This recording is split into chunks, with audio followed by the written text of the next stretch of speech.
ওম নমো ভগবতে বাসুদেবায়। জয় শ্রীকৃষ্ণ। রাধে রাধে। জ্যৈষ্ঠ পূর্ণিমা পুরুষোত্তম মাসে বা মল মাসে পড়েছে পবিত্র জ্যৈষ্ঠ পূর্ণিমা। সনাতন ধর্মে পূর্ণিমা তিথিকে অত্যন্তই পবিত্র ও পূর্ণদায়িনী বলা হয়েছে। 2026 সালের জ্যৈষ্ঠ মাসের পূর্ণিমা, যেটিকে মল মাসের পূর্ণিমা বলা হয়।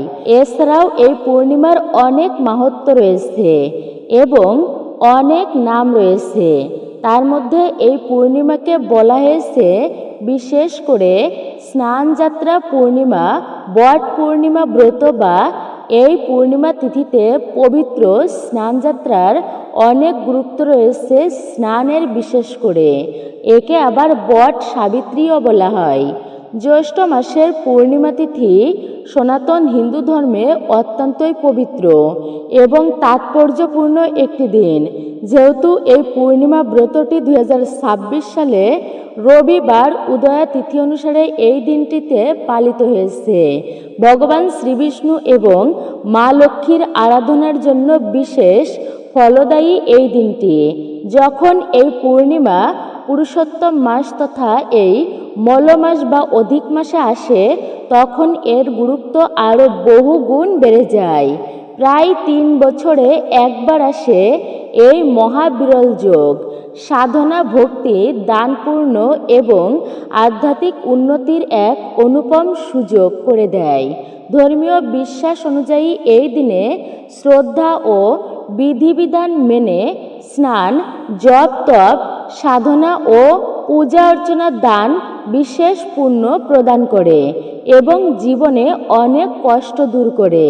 স্কন্দ পুরাণ, বিষ্ণু ধর্মোত্তর পুরাণ এবং ভবিষ্যৎ পুরাণে অধিক পূর্ণিমার গুরুত্বের বিশেষ উল্লেখ রয়েছে বা বর্ণনা রয়েছে। তাই এই পূর্ণিমাটিকে পুরুষোত্তম পূর্ণিমার নামেই পরিচিত। এই পূর্ণিমাটি কারণ এটি পুরুষোত্তম মাসেই পড়ে। এই দিনে ভগবান শ্রীবিষ্ণুর আরাধনা বিশেষ শুভ বলেই উল্লেখিত। তা অবশ্যই আপনারা বিশেষ করে শ্রবণ করবেন।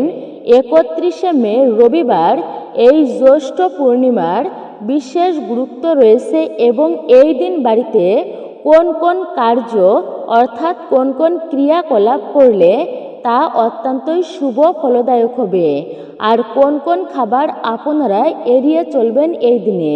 অর্থাৎ যেহেতু এটি মল মাস এবং পুরুষোত্তম মাস হিসেবেই এটি পরিচিত, তাই এই দিনটি যদি আপনারা বিশেষ করে এইভাবে ভক্তির সহিত অতিবাহিত করতে পারেন এবং নিয়ম মেনে যদি পার করতে পারেন, এই খাবারগুলো যদি এই দিনে পরিত্যাগ করেন, পূর্ণিমার ব্রতটি যদি সেভাবে পালন করতে পারেন, তাহলে আপনাদের জন্য অত্যন্তই শুভ হবে, আপনার পরিবারের জন্য খুবই মঙ্গলজনক হবে। তাই আপনারা শ্রবণ করবেন এই জ্যৈষ্ঠ পূর্ণিমা বা এই অধিক মাসের পূর্ণিমার দিন কোন কোন খাবার আপনারা ভুলেও খাবেন না, অর্থাৎ গ্রহণ করবেন না। আজকের ভিডিওটি খুবই গুরুত্বপূর্ণ হতে চলেছে আপনাদের জন্য। নমস্কার, আমি দীপা। দেশ ও দেশের বাইরে থেকে যে সকল দর্শকেরা এই মুহূর্তে ভিডিওটি অন করেছেন, তাদের সকলকে সুস্বাগত জানাই রায়কিশোরী দীপা তথা সনাতন ধর্মীয় তথ্যমূলক চ্যানেলে। আমি সর্বদাই চেষ্টা করি সনাতন ধর্মের এমনই সকল গুরুত্বপূর্ণ বিষয়গুলি আপনাদের সামনে উপস্থাপন করতে, শেয়ার করতে। আসুন কিছুক্ষণ সময় সকলে একসঙ্গে ধৈর্য ধরে আজকের এই গুরুত্বপূর্ণ তথ্যসমূহ প্রসঙ্গে আমরা বিস্তারিতভাবে জেনেই নিই। ভিডিওটি শুরু থেকে শেষ পর্যন্ত ভক্তি, শ্রদ্ধা ও মনোযোগের সহিত শ্রবণ করলে অবশ্যই ভিডিওতে একটি লাইক করবেন এবং কমেন্টে জয় শ্রীকৃষ্ণের জয়, জয় মা লক্ষ্মী দেবীর জয় অথবা আপনার গুরুদেবের নামটি লিখে জানাবার জন্য বিশেষভাবে অনুরোধ জানাচ্ছি। আর আপনি যদি আমাদের চ্যানেলের নতুন দর্শক হয়ে থাকেন, বিনীত অনুরোধ করছি চ্যানেলটি অবশ্যই সাবস্ক্রাইব করবেন, পাশে থাকা নোটিফিকেশন বেল আইকনটি প্রেস করে রাখবেন। একজন সনাতনী বোনকে আপনারা সাপোর্ট করবেন আমি আশা রাখছি। ভিডিও থেকে আপনি উপকৃত ও সমৃদ্ধ হবেন। তাহলে চলুন প্রবেশ করা যাক আজকের মূল ভিডিওতে। হিন্দু ক্যালেন্ডার অনুসারে পূর্ণিমা তিথিকে একটি গুরুত্বপূর্ণ বিশেষ সময় হিসাবে বিবেচনা করা হয়। তাই এই পূর্ণিমা তিথির বিশেষ গুরুত্ব ও মাহাত্ম্য রয়েছে এবং প্রতি মাসে যে পূর্ণিমা আছে তার নিজস্ব তাৎপর্য রয়েছে।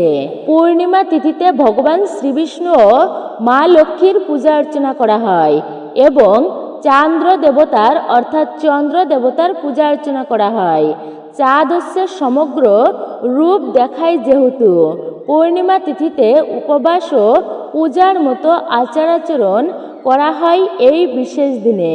পূর্ণিমা তিথি অত্যন্তই শুভ, আর এই শুভ তিথিতে বিভিন্ন ধরনের শুভ কার্য করা হয় গৃহে। বিশেষ করে পূর্ণিমা তিথি শুভ হওয়ার কারণে শুভ কাজে ব্যবহার করা যেতে পারে।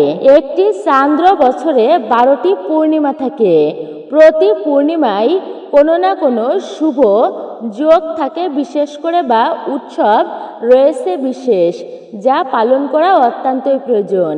তাই পূর্ণিমার আগমন একটি উৎসবের আগমনের বিশেষ লক্ষণ উল্লেখিত রয়েছে। তেমনি বৈশাখ পূর্ণিমাতে ভগবান বুদ্ধের জন্মবার্ষিকী হিসাবে পালিত হয়েছিল সেই বিশেষ পূর্ণিমা বুদ্ধ জয়ন্তী পূর্ণিমা নামেই পরিচিত ছিল। তেমনি এই জ্যৈষ্ঠ মাসে পূর্ণিমা তিথিতে স্নান যাত্রা, বট সাবিত্রী ব্রত পালন করা হয়ে থাকে। তা অত্যন্তই শুভ হবে আপনাদের জন্য, আপনার পরিবারের জন্য। আপনারা এবার শ্রবণ করবেন এই মলমাস তথা পুরুষোত্তম মাসের পূর্ণিমা তিথি কোন দিনে শুরু হচ্ছে এবং কোন দিনে এই পূর্ণিমা তিথি শেষ হবে, অর্থাৎ কোন সময়ে। এই জ্যৈষ্ঠ পূর্ণিমা অর্থাৎ 30শে মে শনিবার দিনটি 11টা 21 মিনিট থেকে শুরু করে 31শে মে রবিবার দুপুর 1টা 12 মিনিট পর্যন্ত এই পূর্ণিমা তিথির বিশেষ সময় থাকবে। উদয়া তিথি অনুসারে 31শে মে রবিবার, বাংলা 16ই জ্যৈষ্ঠ রবিবার, এই শুভ দিনে এই পূর্ণিমা ব্রতটি পালন করা হবে। যেহেতু পূর্ণিমা তিথিকে, বিশেষ করে এই পূর্ণিমা তিথিকে দেবস্নান পূর্ণিমা বলা হয়। স্কন্দ পুরাণ অনুসারে রাজা ইন্দ্রদুম্ন দেবমূর্তি স্থাপন করেন এই বিশেষ দিনে। স্নান যাত্রার প্রবর্তক রাজা ইন্দ্রদুম্ন। দেবস্নান বিশেষ করে এই পূর্ণিমা তিথিতেই হয়। দেবস্নান বিশেষ করে এই পূর্ণিমা তিথিতে জগন্নাথ দেবের স্নানকে কেন্দ্র করে উৎসব পালন করা হয়, যা বিশেষ করে এই স্নান যাত্রা নামেই পরিচিত। এই শুভতিথি প্রভু জগন্নাথ দেবের স্নান যাত্রা হিসাবেই বিশেষ করে পরিচিত। দেবস্নান পূর্ণিমার পূর্ণতিথি বা স্নান যাত্রার উৎসব প্রভু জগন্নাথের এই পূর্ণিমা তিথিতেই পালিত হয়। প্রভু জগন্নাথের স্নান যাত্রা একটি গুরুত্বপূর্ণ শুভ তিথি এবং শুভ উৎসব বলেই মনে করা হয় প্রভু জগন্নাথ দেবের স্নান যাত্রা। বিশ্বাস করা হয় যে জ্যৈষ্ঠ মাস যেহেতু অধিক মাস, অর্থাৎ পুরুষোত্তম মাস বা মলমাস নামেই বিবেচিত এই মাসটি। আর এই মলমাসের পূর্ণিমা ব্রত সুখ সৌভাগ্য বিশেষ করে এনে দেয়। এই দিনে ভগবান বিষ্ণু ও মা লক্ষ্মীর আরাধনা করলে ঘরে ধনধান্য, সুখ, বৈভব এবং ঐশ্বর্যের বাস হয়। এমনটা বিশ্বাস রয়েছে যে যদি অবিবাহিত মেয়েরা এই ব্রত শ্রদ্ধা ও ভক্তির সহিত পালন করে তবে তারা যোগ্য বর লাভ করেন, এবং যদি যুবকরা এই ব্রত পালন করেন তাহলে সুশীলা ও সংস্কার জীবন সঙ্গিনী লাভ করেন। এই দিনটি মানসিক শান্তি, পারিবারিক সুখ শান্তি এবং ইতিবাচক চিন্তার জন্য অত্যন্ত শুভ বলেই বিবেচিত। ধ্যান ও ভক্তি অত্যন্তই নির্মল হয় এবং জীবনে আধ্যাত্মিক উন্নতির পথ প্রশস্ত হয়। এই বিশেষ পূর্ণিমা তিথি কিভাবে এই দিনে এই পূর্ণিমা তিথিতে পূজাবিধি করবেন। এই দিন আপনারা ব্রহ্ম মুহূর্তে অবশ্যই ঘুম থেকে উঠবেন, আর ব্রহ্ম মুহূর্তে ঘুম থেকে উঠে স্নান করবেন। আপনারা কোনো পবিত্র নদী বা গঙ্গা জল মিশ্রিত করে সেই জলেও স্নান করতে পারেন। স্নানের জলে অবশ্যই গঙ্গাজল মিশ্রিত করে নেবেন যদি আপনারা বাড়িতে স্নান করেন। পরিষ্কার বস্ত্র পরিধান করবেন। আপনার ঘরে যে ঠাকুর ঘর রয়েছে বা ঠাকুর মন্দির রয়েছে অথবা মন্দির আছে, সেখানে আপনারা পরিষ্কার পরিচ্ছন্ন করবেন। আপনারা অবশ্যই নোংরা আবর্জনা করে রাখবেন না। যেখানে নোংরা আবর্জনা থাকে সেখানে কিন্তু ভগবানের বাস হয় না। পূজার স্থানে একটি চৌকির উপর লাল বা হলুদ কাপড় আপনারা বিছিয়ে নেবেন। তারপরে ভগবান শ্রীবিষ্ণু ও মা লক্ষ্মীর প্রতিমা বা চিত্রপট স্থাপন করুন। এরপর ধূপ দীপ ও পুষ্প অর্পণ করবেন, ফল অর্পণ করবেন। ঘৃত প্রদীপ জ্বালিয়ে ভগবান বিষ্ণুকে আরতি করুন এবং শ্রীবিষ্ণুর সহস্র নাম আপনারা এই বিশেষ দিনে অবশ্যই জপ করবেন বা বিষ্ণু চল্লিশা পাঠ করুন এবং এই মন্ত্রটি এই শুভ দিনে 108 বার জপ করবেন। আর সেই মন্ত্রটি হচ্ছে ওম নমো ভগবতে বাসুদেবায় নমঃ। পূজার পর সামর্থ্য অনুযায়ী আপনারা অসহায় দরিদ্র ব্যক্তিদেরকে অবশ্যই আপনারা দান করবেন। অভাবী বা ব্রাহ্মণকে আপনারা খাবার বা অন্ন, বস্ত্র, অর্থ দান করতে পারেন। এটি করলে আপনাদের জন্য অত্যন্তই শুভ হবে, পরিবারের জন্য কল্যাণজনক ও মঙ্গলময় হবে। আপনারা এই বিশেষ দিনটি আর এই দিনে ভগবান শ্রীহরি এবং মা লক্ষ্মীর পূজা অর্চনা করতে পারেন। পূর্ণিমা যেহেতু পুরুষোত্তম মাসে আসে, তখন তাকে পুরুষোত্তম পূর্ণিমা বলা হয়। এই মহা সংযোগে প্রায় 3 বছর পর এই বিশেষ সংযোগটি তৈরি হয়। তাই জ্যৈষ্ঠ পূর্ণিমাটি অত্যন্তই শুভ হবে আপনাদের জন্য। এছাড়াও বিশ্বাস করা হয় যে জ্যৈষ্ঠ পূর্ণিমার দিন দান ধ্যান ও স্নান করলে সমস্ত পাপ বিনাশ হয়, মুক্তির পথ প্রশস্ত হয় বলেই বিশ্বাস রয়েছে। মায়েরা আজ স্বামীর দীর্ঘায়ু কামনা করে ভগবান শিব শঙ্কর এবং ভগবান শ্রীবিষ্ণুর পূজা অর্চনা করেন এই বট সাবিত্রীর দিনে। বট সাবিত্রীর পূজা এবং ব্রত পালন করেন তারা। বট পূর্ণিমার ব্রত বট সাবিত্রীর মতোই রাখতে হয়।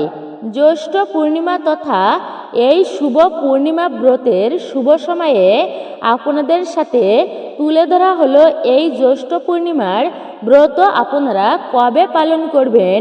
মহিলারা এই দিন উপবাস করে বট বৃক্ষের নিচেই বসে আপনারা পূজা অর্চনা অবশ্যই করবেন। পূজার জন্য একটি বাঁশের ঝুড়ির মধ্যে 7 রকম সবজি রাখতে হয় এই দিনে।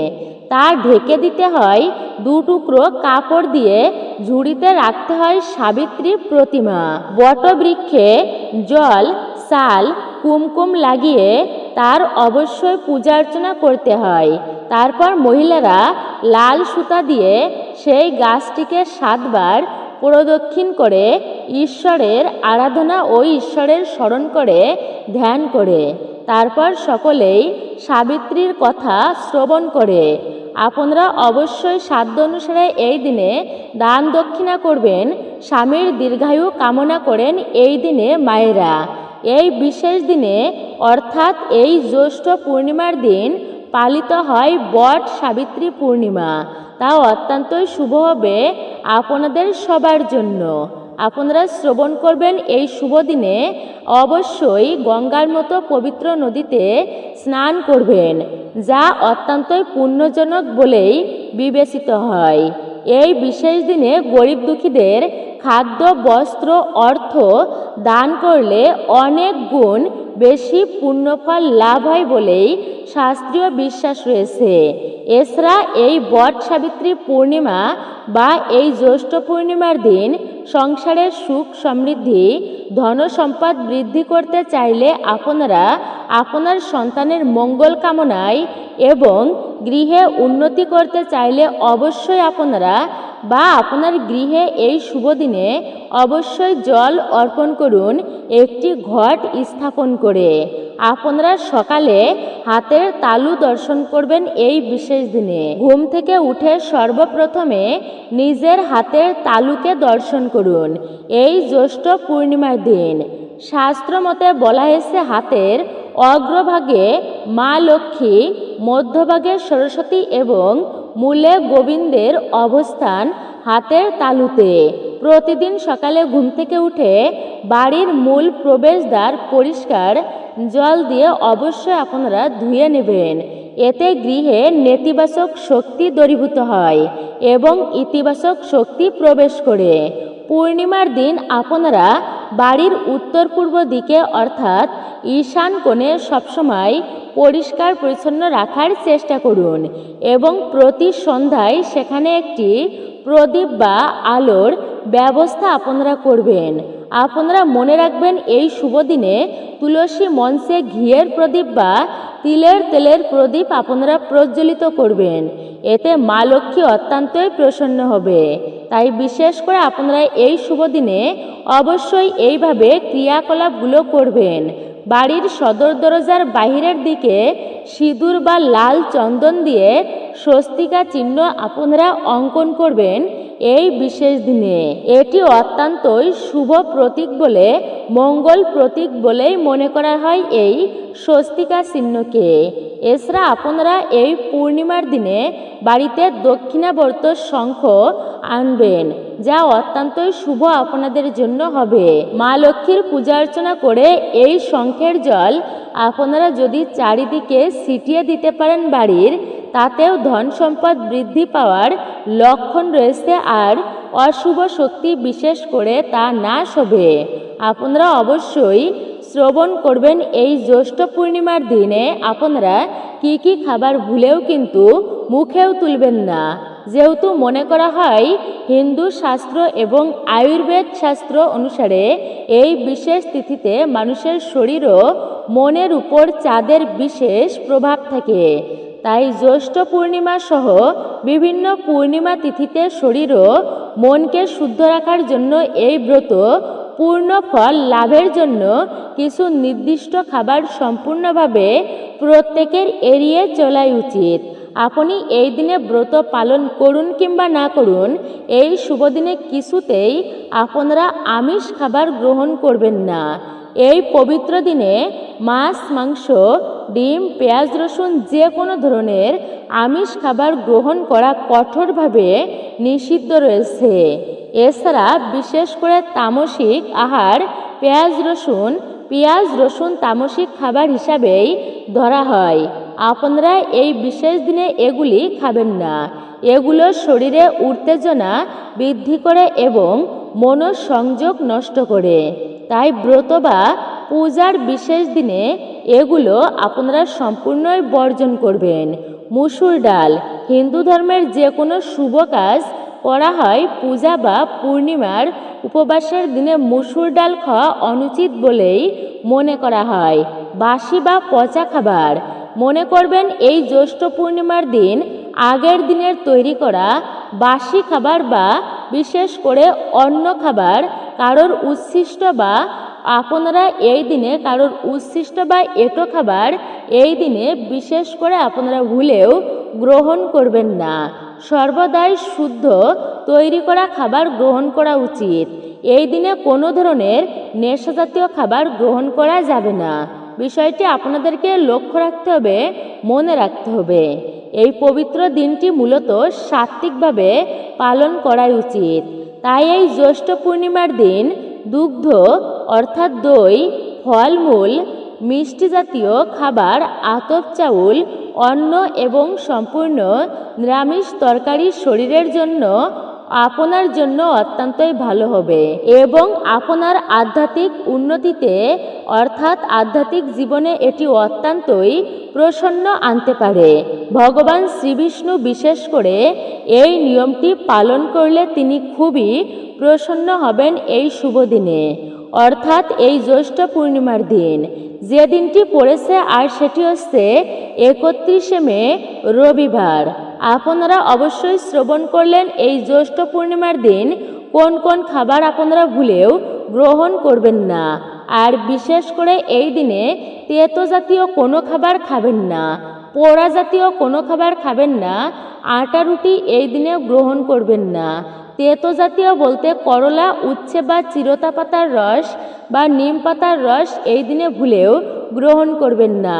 নিম বেগুন অনেকেই খেয়ে থাকেন, আপনারা নিম বেগুন এই দিনে অবশ্যই এড়িয়ে চলবেন। আর বেগুন এই সবজিটি এই পূর্ণিমা তিথিতে ভুলেও কিন্তু আপনারা গ্রহণ করবেন না। শুভ দিনে কিন্তু বেগুন খেতে নেই। বেগুন পোড়া আপনারা এই দিনে ভুলেও খাবেন না। অবশ্যই আপনারা এড়িয়ে চলবেন এই বিষয়টি। মনে রাখবেন অবশ্যই আপনারা কি কি ক্রিয়াকলাপ করলে পরিবারের সুখ সমৃদ্ধি ভরে উঠবে। আর অবশ্যই আজকের দিনে আপনারা বিশেষ করে শ্রবণ করবেন এই জ্যৈষ্ঠ পূর্ণিমার ব্রত কথাটি, যেটি সাধারণত বট সাবিত্রী ব্রত বা বিশেষ করে সাবিত্রী সত্যবান পূর্ণ ব্রত কথা পাঠ করা হয়ে থাকে এই শুভ দিনে। এই ব্রতকথা পাঠ বা শ্রবণের ফলে অটুট দাম্পত্য, স্বামী স্ত্রীর দীর্ঘায়ু এবং সংসারের মঙ্গল কামনায় এই ব্রতকথা অত্যন্তই পবিত্র।